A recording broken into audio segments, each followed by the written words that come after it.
في وقت كده بيجي لكل واحد فينا تحس انك تايه، لا عارف انت رايح فين ولا حتى عايز ايه. كل حاجة حواليك واقفة وانت كمان مش قادر تتحرك. تحس انك بتضيع كل يوم اكتر وانك مش ماشي في اي طريق. بس خد بالك، اللحظة دي مش نهاية، دي لحظة بداية وعيك. لان اللي بيحس انه تايه هو اللي بدأ يدور على نفسه. يمكن تحس انك لوحدك، بس الحقيقة انك في مرحلة اكتشاف، والرحلة دي لازم تعدي منها لوحدك عشان تعرف انت مين فعلا.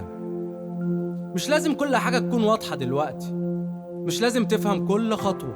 أوقات التوهان بيكون الطريق اللي بيوديك لنفسك، ودي لحظة إدراكك عشان فهمت إنك مش تايه، انت بس في الطريق الصح، بس لسه في أوله.